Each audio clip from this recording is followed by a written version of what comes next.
the gold price is helping us on lots of levels, certainly on just basic revenue, but also it looks to be increasing the amount of the resource that we're going to be able to mine at Madsen. It's making Madsen into what will likely be a bigger mine than was originally envisioned, which is, yeah, another exciting layer on this. The Financial Survival Network. Now more than ever. The Financial Survival Network. And welcome. This is Financial Survival Network. I am your host, Kerry Lutz. With us today is Gwen Preston, Vice President of Communications at West Red Lake Gold, and she has a huge sponsor update. I will just say one line here, Gwen, then I'll let you take it with it. The gold is flowing, and so is the cash. I love that line. We could just end it there. No, I'm kidding. All right. Hey, I'll see you later. Have a good week. For sure. I mean, the gold is flowing in that we did the first really important phase of mining, which is the bulk sample. And, sometimes a bulk sample at a project happens way before mining because it's a new project and they're just seeing if it will work.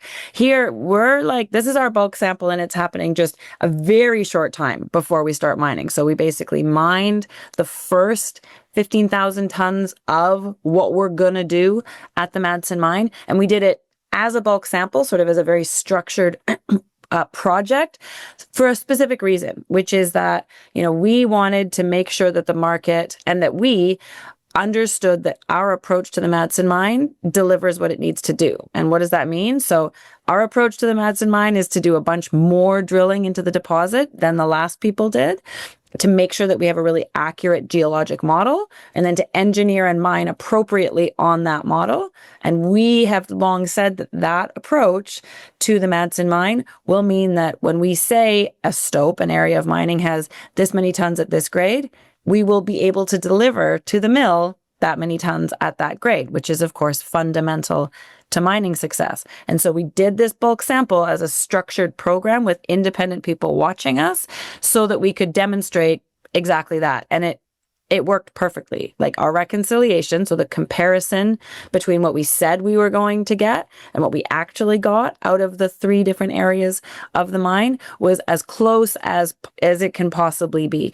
I mean, the grade reconciled on average it was 0.7% higher than expected. The tonnage was maybe, I think, 4% lower, and almost 97% of the gold that we expected to be in that rock was in that rock. So what that says is our workflow, our approach to Madsen works. And so that's great because we have used that workflow to design, do the detailed engineering for all of the tons that we plan to mine over the coming years. And so now it's time to just start doing that now that we have this really important validation in hand. Yeah, and that is validation. But you were off in one important number from your findings, the price of gold. Yeah. There was that as well. Yes. The gold price, West Red Lake was started 2 years ago on the premise that the gold market would go and that it would be really valuable if you were able to deliver a new gold mine into a rising gold market, because gold had been in such a long slog that there were very few projects making that move towards production. And the gold price must have been listening because it has been playing along just perfectly with what we wanted it to do. As we mined and processed this bulk sample from the middle of March until the end of April, the gold price gained $500 an ounce, which was a thing of beauty. And so, yes, we then were able to sell so far we've sold about 2,500 ounces from this bulk sample. There's a little bit more yet to come, but we're in that ballpark. And we were able to achieve a gold price of almost $3,300 US per ounce for that gold. So yeah, that is really a lovely reinforcement of why all this effort is worth it. And it's because new gold production is rare and gold is really valuable right now. Yeah, I love it when a plan comes together, and clearly yours did. And that's the genius of your president, having restarted. I think this is his 6th mine, and he's got the checklist, and he just goes one after the other, relentless. It costs money. Hey, Yeah. especially, in a rising gold market, you're going to have rising prices. And then there's always, you're doing mining, there's always things that you just don't expect. But you didn't have a lot of surprises on the upside here. Yeah, I mean, what I think is really so doing this bulk sample, really important to validate the workflow. That's, of course, what we've started with here. The other really important thing that this did is that we're not saying, okay, time to turn the mine on and starting now in our learning, our ramping up of the crews and our figuring out of all of the kinks. We did that process. So like we started this bulk sample mining really slowly late last fall, and it started very slowly in the end of 2024, and then it ramped up, and we did the majority of it in sort of January, February, March of this year, because that's when our crews had ramped up their speed. But that was an incredibly useful process to get our crews underground. They had already been underground blasting new tunnels, doing development to get to the areas to do the drilling and get them ready for mining.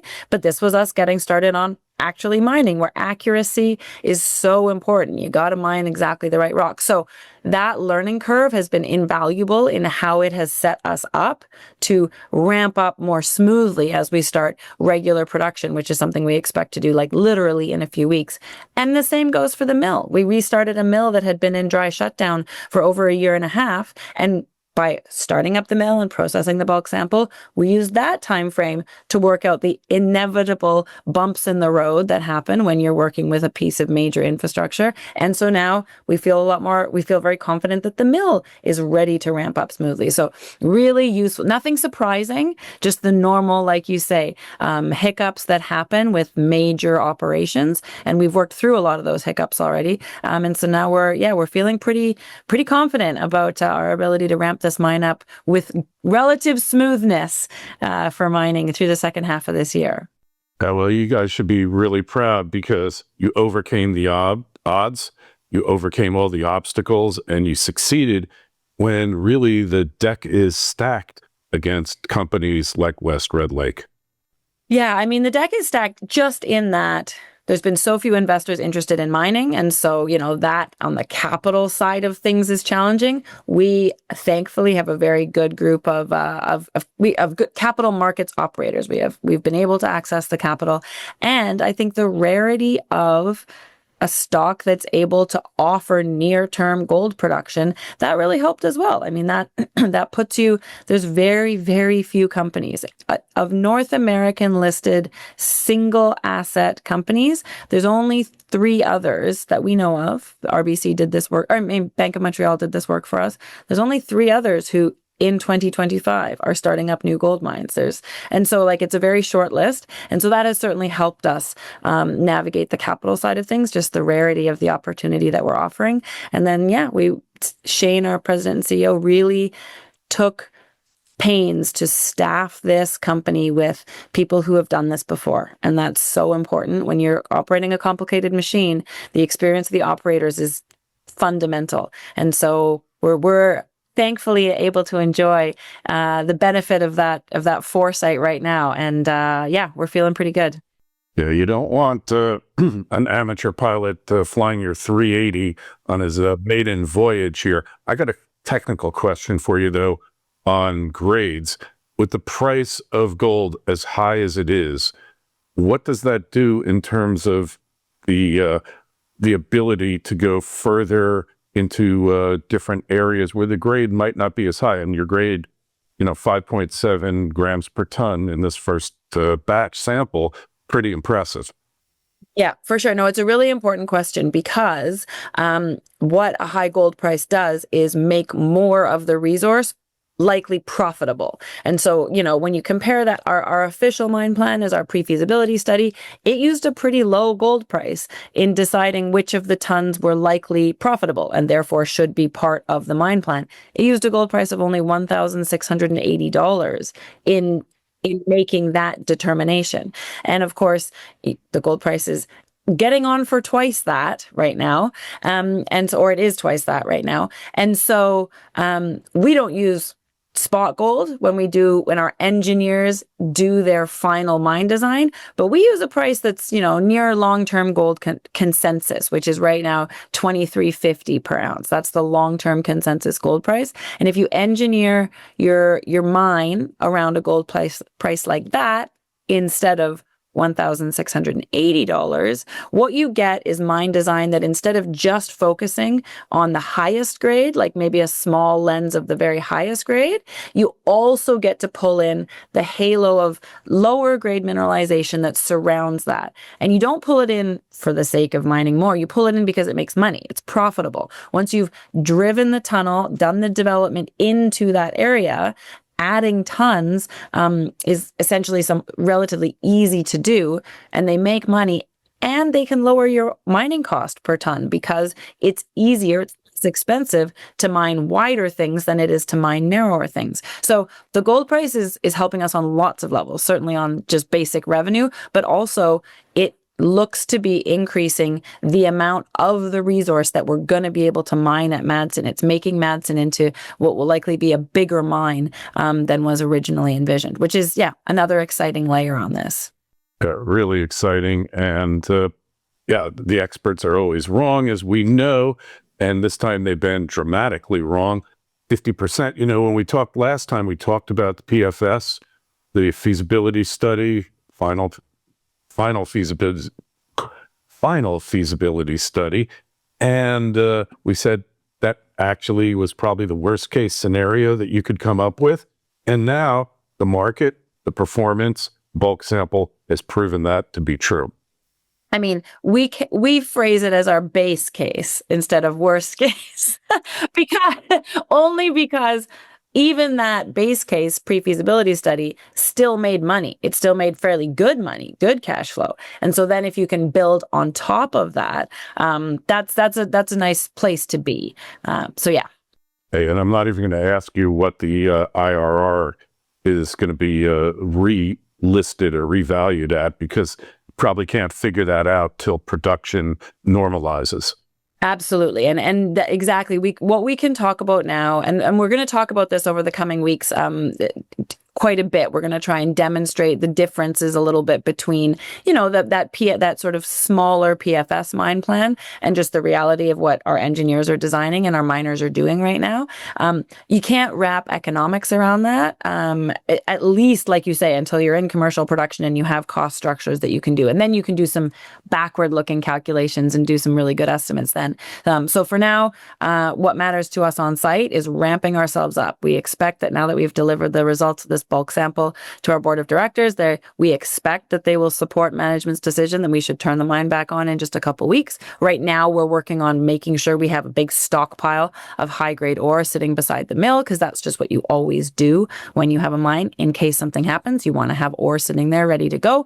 So that's our focus right at this moment. And then through the second half of this year, just make sure that those mining crews and engineering groups keep ramping up their ability, so we can move from our starting throughput, which is we expected about 600 tons per day, just push that up to 800 tons per day. That's our first goal at the Madsen Mine, and just start producing gold from this thing. Hey, well, it's a good idea to stack up that ore, because that effectively becomes your bank. And speaking of banks, $8 million, that's $8 million less than you have to go tap the line for, and it's self-financing. Absolutely. No, I mean, seeing revenue from gold sales was a really exciting thing to do over the last month here in the office and at site, for sure. It's the reason that we're here, right? And that's why we're so motivated to turn this thing on and just start selling gold into this phenomenal gold market. All right. Well, hey, this is great news, Gwen. Appreciate you coming on. Hey, for more information and to sign up for notifications so you can track the production as it comes online, just go to westredlakegold.com, ticker symbol USWRLGF, and in Canada, of course, it's WRLG. Gwen, we'll be talking with you again soon. Appreciate you coming on. I hope to talk to you again soon. Nice to see you, Kerry.